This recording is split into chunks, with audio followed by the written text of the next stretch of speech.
베드로가 환상을 보는데 하늘이 열리며 한 그릇이 내려오는 것을 보았다.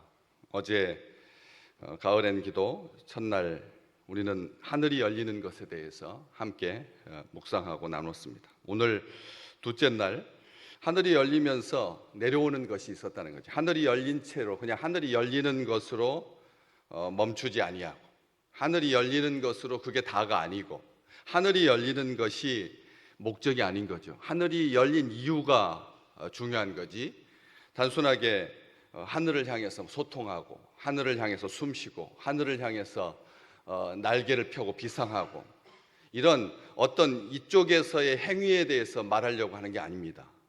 우리 쪽에서, 땅 쪽에서 하늘을 향하여서 뭔가 노력을 하고 뭔가를 쌓아가지고 뭔가를 얻어내려고 하늘이 열린 것이 아니라, 하늘이 열리고 다음 동작이 굉장히 중요한 거죠. 이 환상은 우리로 하여금 참 이 세상을 살아가면서 신앙생활 가운데 아주 중요한 것들을 하나도 빠지지 아니하고 정확하게 말해주고 있는데, 하늘이 열리면서 한 그릇이 내려왔다.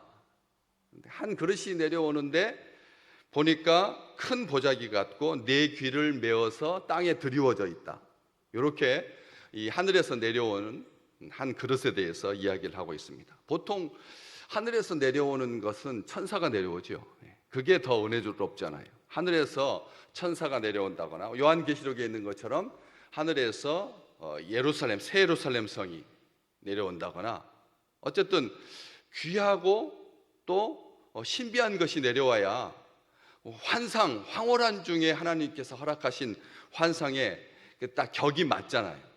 그런데 점심때쯤 되어가지고 배가 고파가지고 황홀한 중에 본 환상 가운데 하늘이 열리면서 그릇이 내려왔다. 굉장히 우리 하나님의 유머입니다. 하나님의 유머 감각이기도 하고, 또 우리의 삶과 이렇게 밀접하게 연결된 환상을 보여주시지, 아주 전혀 엉뚱한 환상을 보여주시는 것이 아니라는 것이죠. 우리의 일상적인 삶 가운데서 충분히 경험할 수 있는, 베드로가 제일 배고플 때 그릇이 내려온 거니까. 그래서 한 그릇이 내려오는데 여러 개의 그릇이 아니라 한 개의 그릇이다. 여기 중요한 의미가 있는 거죠. 여러 개의 각종 다양한 어떤 장식적인 요소로서 이렇게 풍성함을 상징하려고 하는 것이 아니라 한 개의 그릇이 내려옵니다. 나중에 살펴보면 알겠지만 이 전체 내용이, 이 환상의 내용이 어떤 내용입니까? 환상의 전체 내용이 이방인들을 구별하지 말라. 하나님께서 거룩하게 창조하신 모든 것들을 부정하다 하지 마라. 이러한 것들이 3번 반복되는, 이 똑같은 환상이 3번 반복되는 것, 굉장히 중요하다는 겁니다. 이 환상이 아무것도 아닌 것 같고 그냥 밥그릇 이야기니까, 한 그릇 이야기니까, 그래서 소홀히 해서는 안 되는 굉장히 중요한, 3번이나 강조하시는 거니까 하나님께서 보여주시는 이유가, 그냥 환상을 다 대부분 한 번만 보지 성경에 3번 반복해서 보여주신 환상 없습니다. 거의. 베드로는 그렇게 3번 하나님께서 강조하시는 환상을 보는데, 한 그릇이 내려오는 환상입니다. 떨어지는 환상이 아니라 내려오는 환상. 이 한 그릇이라고 하는 요소가 밥그릇이 아닙니다. 그냥 그 속에 들어있는 것들을 먹으라고 해서 밥그릇 역할을 하고 있지만, 이 먹는다라고 하는 요소와 한 그릇의 요소가 이렇게 잘 엉켜 있습니다. 이게 왜 중요하냐면 나중에 이 교회를 상징하는 그런 큰 밑그림이기 때문에 그렇습니다. 왜? 이 한 그릇, 그리고 이방인들을 향한 편견을 멈추도록 음식 문화하고 굉장히 직결된 이 부정하고 정한 것, 가장 사람들이 이 시대에 무엇을 가장 거룩해야 되고 가장 정결해야 되고 가장 오염되지 않아야 되느냐? 먹거리인 거죠. 이 시대에 공기도 오염되고 땅도 오염되었지만 결과적으로는 우리 입으로 들어가는 것에 대해서 사람들이 가장 까다롭습니다. 안 그렇습니까? 우리가 생각할 때 사상의 오염, 좋은 가치관의 오염, 이런 것에 대해서는 다 부수적이고요. 말은 앞에다 두었지만 정작 살펴보면 먹는 것에 제일 까다롭지, 사상이나 심지어는 전통에도 사람들이 그렇게 까다롭지 않습니다. 안 그렇습니까? 우리가 살면서 이제는 그 보통이 됐잖아요. 눈 파란 사위, 눈 파란색 사위, 이게 보통 일이 되었잖아요. 그렇기 때문에 평상시에는 정말 까탈스러운 것 같지만 사람들이 가장 까탈스러운 것이 어디냐? 이 먹는 문제거든요. 그런데 교회와 관련하여서 한 그릇이다라고 하는 말은 일치, 흩어져, 이 지상에 흩어져 있지만 한 교회라는 것이죠. 왜? 주님의 몸은 하나이니까. 그래서 우리가 웬만해서는 어떤 교단의 어떤 칼날을 가지고 자기 정체성을 분명하게 간직하는 것이 중요하지만, 연합할 때는, 일치해야 할 때는 너무 그렇게 까다롭게 굴지 말자. 중요한 것만 딱 일치하면 된다. 우리 주 하나님께 대한 고백, 우리 주 예수 그리스도에 대한 고백, 성령 하나님에 대한 고백만 일치하면 되지, 봉사를 78% 하고 뭐 몇 퍼센트 하느냐, 선교를 어디까지 해야 되느냐, 이런 것들로 인하여서 교단 칼날을 내세우지 말자. 그게 이제 전 세계의 다양성 가운데 일치를 추구하고 있는 교회의 방향성이거든요. 그렇기 때문에 이 한 그릇이 보여주는 놀라운 밑그림은 교회로 하여금 우리가 다양한 지역에서 다양한 전통을 가지고 다양하게 성장하고 있는 교회지만, 그럼에도 불구하고 한 하나님을 섬기고 있다 라고 하는 그런 아주 중요한 원칙이 되는 것이죠. 한 그릇이, 그리고 또 내려왔다. 무슨 뜻입니까? 어서 많이 보는, 하늘에서 내려오는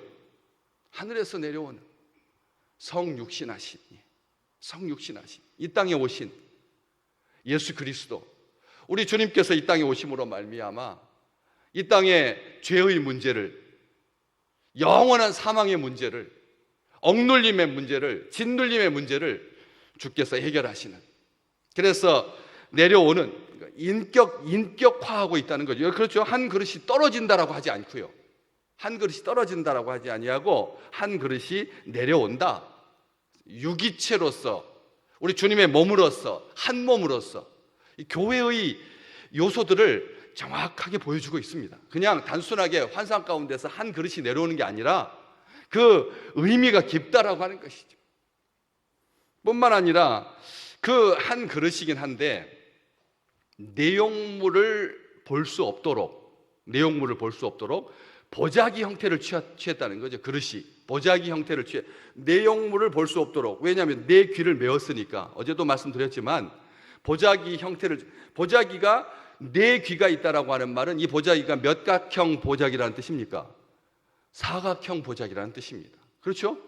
사각형 보자기인 거죠. 내 귀를 맬 수 있는, 내 귀를 묶을 수 있는 그런 사각형의 보자기라고 하는 것을 알 수가 있습니다. 이 사각형 보자기, 사각으로 된 보자기는 성경에서 이 사각이라고 하는, 이 사자라고 하는 이 숫자는 사방을 의미합니다. 동서양을 막론하고 사라고 하는 이 숫자가 이 땅의 숫자인 거죠. 땅의 숫자, 하늘의 숫자가 아니라 땅의 숫자입니다. 땅 사방을 의미하는, 사방을 의미한다라고 하는 그런 의미에서 이 교회 공동체 안에 모여드는, 어제 주일날 우리가 같이 보셨던 이 시몬의 장모의 열병을 고쳐주신 우리 주님의 그 사건, 그 뒷부분 33절 말씀에 뭐가 기록되어 있습니까? 온 세상 사람들이 다 시몬과 안드레의 집 앞에 모여들었다. 시몬과 안드레의 집으로 모여들었다라고 하는 것을 우리가 봤던 것처럼, 이 사방이라고, 이 네 개의 모퉁이다, 네 귀를 메었다라고 하는 것은 교회에 몰려들게 될 이 땅의 모든 사람들을 의미하고 있다라고 하는 것이죠. 모든 사람들을 가리지 아니하고 다 모으는, 편견을 가지고 그렇게 제한하지 않는 이 사방. 그래서 사각 보자기인데 내 귀를 메어 가지고 땅에 드리워진, 이것은 무슨 뜻일까요? 땅에 드리워졌다라고 하는 말은 땅하고는 다르다는 뜻입니다. 그렇죠? 땅에 속해 있지 않다는 뜻이잖아요. 땅에 드리워 있는 거지 땅에 닿아 있다거나 아니면 땅에서 들어 올린 것이 아니니까. 그래서 우리 땅과 연결은 있습니다. 왜? 땅에 드리워져 있으니까 땅을 향해 있는 거죠. 교회가 하늘만 바라보고 하늘에만 의지하는 것이 아니라 땅과 분명하게 연계성이 있다라고 하는 것, 땅에 드리웠다라고 하는 그 말이 우리에게 보여주는 거죠. 우리의 시선이 어디를 향해야 된다고요? 하늘을 향해서도 열려야 되지만 땅과 관련을 맺고 살아갈 수밖에 없다라고 하는 것이죠. 그래서 하나님께서 우리를 세상으로 보내시는 거잖아요. 다 교회로 모으는 것이 아니라 교회가 모였다가 어떻게 됩니까? 또 평일날이 되면 흩어지는, 모이고 흩어지기를 반복하는 그런 교회의 정체성인 것이죠. 내 귀를 메워서 내용물을 알 수 없도록, 볼 수 없도록 했는데 누구는 봅니까? 누구는 볼 수가 있습니까? 베드로는 볼 수가 있습니다.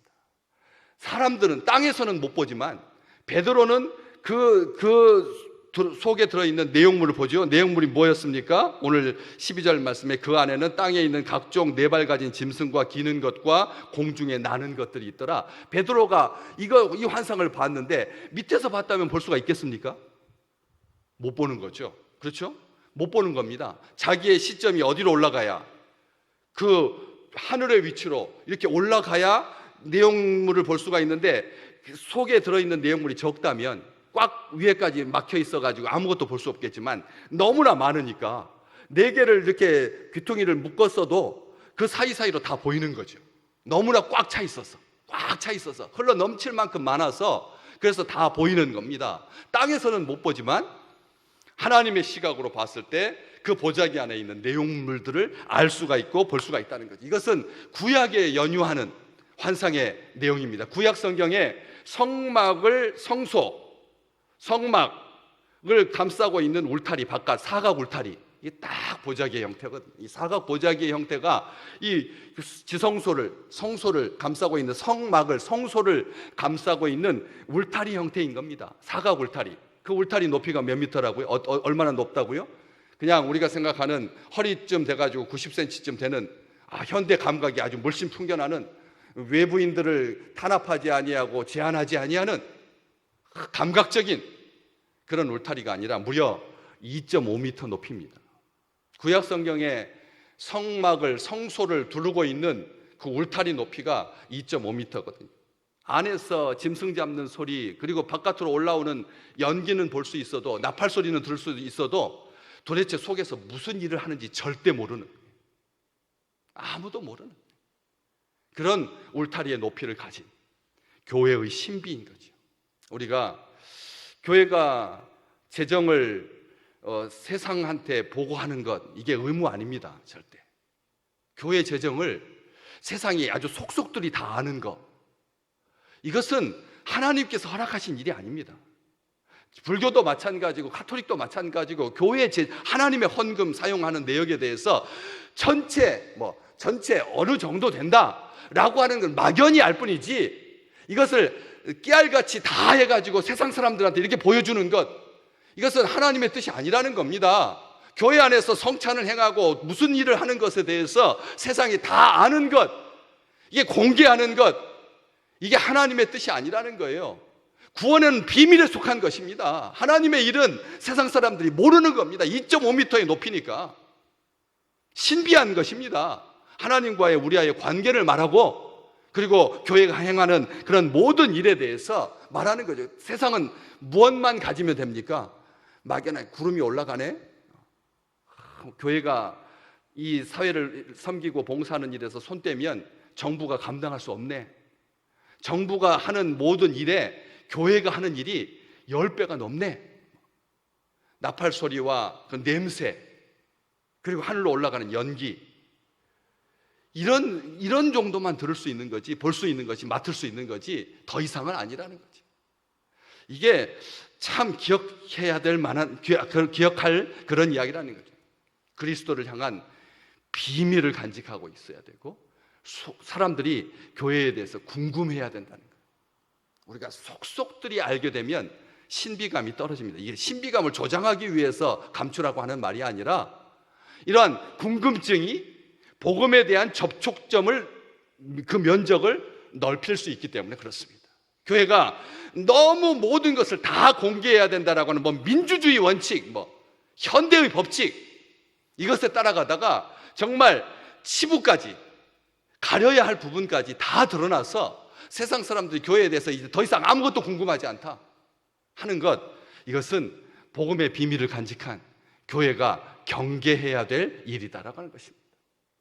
그래서 이러한 이 땅을 내 귀가 메어서 땅에 들이운, 땅과 연결된, 분리되지 아니하는, 분명하게 하지만 그렇지만 구별된, 오늘 12절 말씀에도 나오는 모든 짐승들, 땅에 있는 각종 네 발 가진 짐승들, 땅에 있는 그 보자기 안에 들어있는 내용물이 땅하고는 무관한 게 아니라는 거죠. 땅에 있는 그런 짐승들이 속에 들어있는 것을 보게 됩니다. 우리가 보통 하늘에서 그런 게 뭐가 내려왔다면 그 속에 들어있는 내용물은 우리가 특별하게 생각하기에, 그냥 생각하기에 뭐가 들어있을 것 같습니까? 여러분이 만약 환상을 본다면 하늘에서 내려오는 한 그릇이 내려오는데 그 큰 보자기 갖고 네 귀를 메어서 땅에 들이운 어떤 환상을 본다면 그 속에 뭐가 들어있기를 원합니까? 많은 사람들이 딱 한 가지 생각을 합니다. 그 속에 귀한 것이 들어있다. 그렇죠? 보물이 들어있어야죠. 하늘에서 내려온 보자기인데, 하늘에서 내려오는 그릇인데 그 속에 정말 진귀한 것이 담겨있는 그런 생각을 갖기 쉽다라고 하는 것이죠.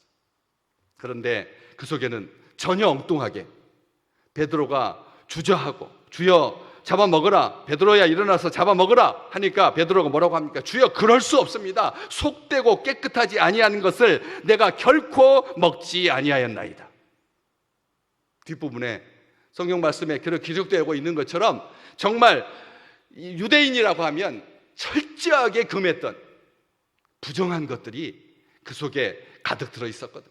다는 아닌데 어쨌든 먹을 수 없는 것들이 들어있었습니다. 무슨 말입니까?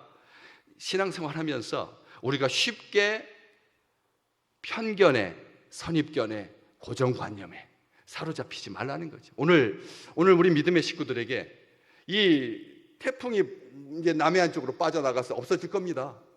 이런 때 오늘 무엇을 보시기를 원하십니까? 무슨 소리를 듣고 싶으십니까?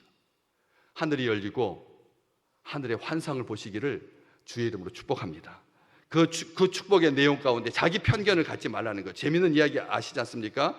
아버지와 아들이 차를 타고 운전하다가 교통사고 나가지고 아버지는 세상 떠나셨습니다. 그리고 아들은 중상을 입었습니다. 병원의 응급실에 급히 실려갔죠.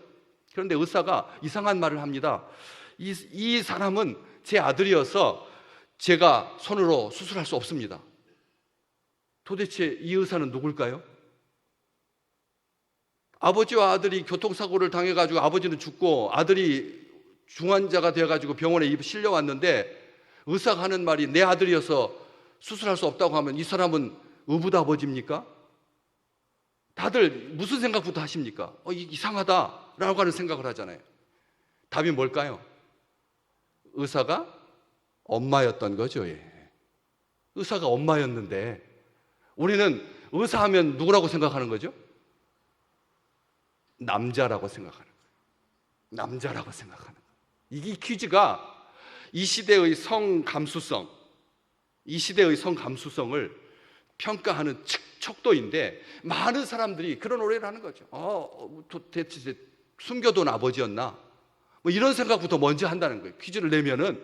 그런 것처럼 우리가 얼마나 선입견에 고정관념에 사로잡힐 수 있는 너무나 많다는 것이죠. 이방인에 대한 그 문화에 대한, 성에 대한, 직업에 대한, 나이에 대한, 지역에 대한, 숫자에 대한, 오늘 또 아무런 편견 없이 사시기를 주의 이름으로 축복합니다.